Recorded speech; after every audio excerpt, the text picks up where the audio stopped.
अस्सलाम वालेकुम, welcome back to the innovate IT zone. आज का हमारा टॉपिक है सिमुलेशन सिस्टम एंड लैंग्वेज। ये हमारे मॉडल बिल्डिंग का लास्ट टॉपिक है, ठीक है। तो इसमें हम लोग क्या डिस्कस करेंगे। अच्छा, सबसे पहले तो सिस्टम की बात करूं तो इस पे मेरे वीडियोस जो हैं वो मैं पहले ही अपलोड कर चुकी हूं।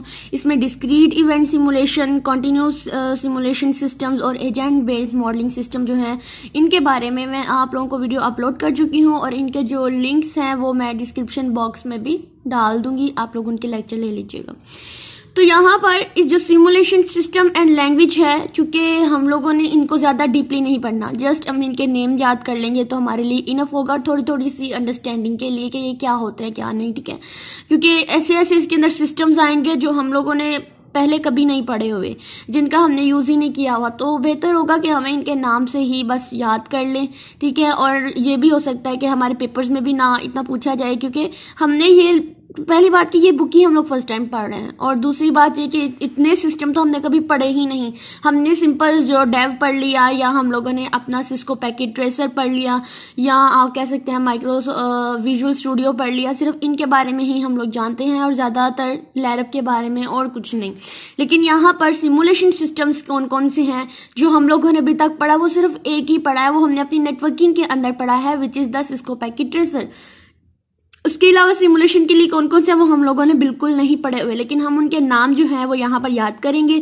और इनके लिए लैंग्वेजेस जो हैं कौन कौन सी होती हैं, और अगर हम लोग अपनी बात करें तो हम लोगों ने 2 से 3 लैंग्वेज जो है वो पढ़ी हैं। जैसे हमने सी पढ़ी है, C++ पढ़ी है, उसके बाद हमने एल्गोरिदम्स जो हैं वो लिखना सीखे हैं। बस यही हम लोगों ने भी लैंग्वेजेस पढ़ी हैं, और इंशाल्लाह नेक्स्ट सेमेस्टर्स में हम लोग जो है वो इनको पढ़ते जाएंगे। तो डिस्क्रीट सिमुलेशन सिस्टम में हमारे पास जो है वो मोस्टली हमने 3 सिस्टम के बारे में पढ़ा है।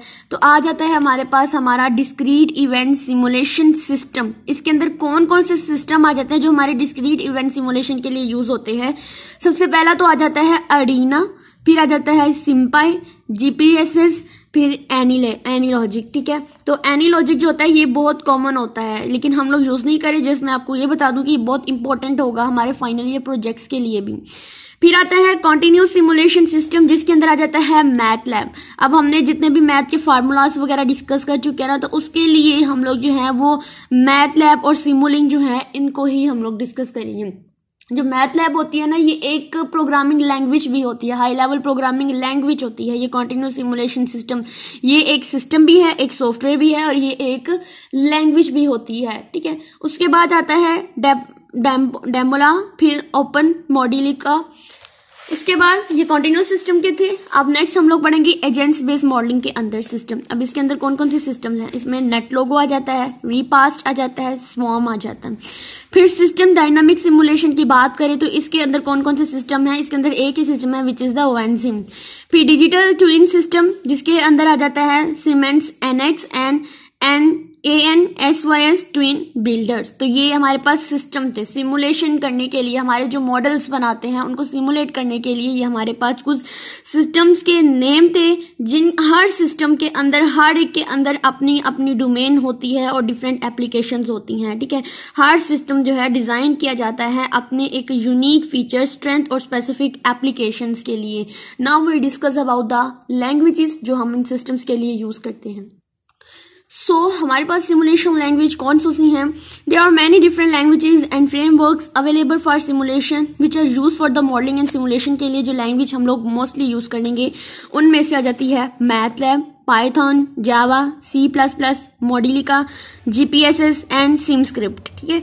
ये लैंग्वेजेस हैं जो हम लोगों ने अपने सिमुलेशन के अंदर यूज करनी है। और अगर बात करें हम लोग C++ की, तो ये भी हम लोग जो है वो यूज कर चुके हैं अपनी प्रोग्रामिंग लैंग्वेज के अंदर।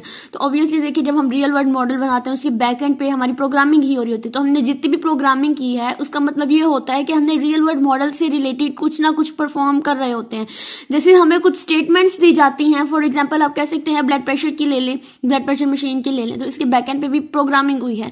और हमें C++ में, C में, जावा में, पाइथन में ऐसे स्टेटमेंट्स दी जाती हैं जो हम उनको रन करके देखते हैं। हम उसमें कंडीशन लगा देते हैं कि अगर हमारा जो है, फॉर एग्जाम्पल वो कहते हैं कि 120 आपका BP है, तो हम कह देते हैं कि यहाँ पर ये नॉर्मल होगा, वरना एल्स पार्ट चलेगा इसका। अगर ये इससे ग्रेटर देन होगा, एल्स इफ चलेगा, देन हमारे पास क्या होगा, ये हाई हो जाएगा। और अगर मेरा 120 से लेस देन होगा तो क्या मेरी कंडीशन में हमें क्या आ जाएगा कि ये हमारे पास क्या है, ये लो है, ठीक है। इस तरह से हम लोग इसके अंदर सिमुलेट करके देखते हैं, इसको हम पहले से ही बना देते हैं।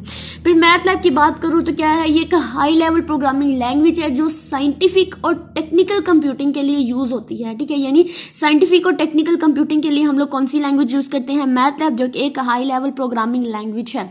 उसके बाद सिमुलिंक, ठीक है। मैथलैब के साथ ही हम लोग एक और यूज करते हैं जिसका दूसरा नाम है हमारे पास सिमुलिंक। ये क्या है, ये भी एक लैंग्वेज होती है, ये एक ग्राफिकल एनवायरनमेंट प्रोवाइड करती है हमारी मैथलैब का, ठीक है। ये मैथलैब के साथ ही यूज होती है।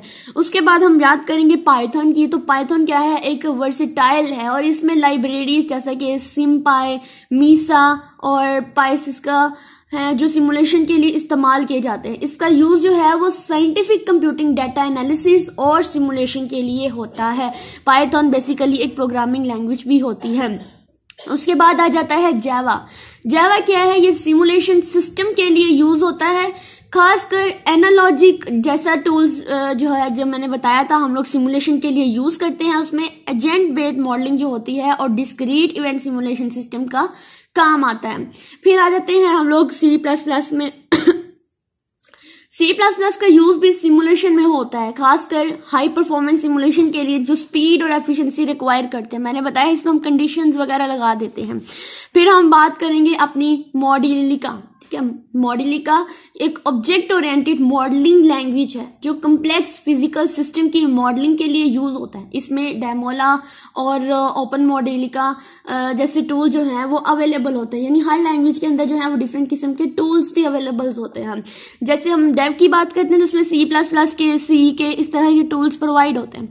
फिर हम GPSS यानी जर्नल पर्पस सिमुलेशन सिस्टम की बात करें तो ये एक old but widely use simulation language है जो डिस्क्रीट इवेंट सिमुलेशन के लिए बनाया गया था। लास्ट वन आ जाता है हमारे पास सिम स्क्रिप्ट। और सिम स्क्रिप्ट क्या होती है, हमारे पास एक सिमुलेशन लैंग्वेज है जो डिस्क्रीट इवेंट सिमुलेशन के लिए यूज होता है, खासकर मैन्युफैक्चरिंग और लॉजिस्टिक्स सिस्टम के लिए। तो यहाँ पर हमारे पास कुछ टाइप की लैंग्वेजेस हैं और आप इन लैंग्वेजेस जो होते हैं इनका यूज करते हुए अपने एप्लीकेशंस के लिए स्पेसिफिक फीचर्स, उनकी कैपेबिलिटीज, उनके जो डिजाइन होते हैं उनको तैयार कर सकते हैं। तो ये आप लोगों ने बस इनके नाम याद रखने हैं और जो डिटेल मैंने बताई जस्ट उसको माइंड में याद रख लेना है जस्ट, ठीक है।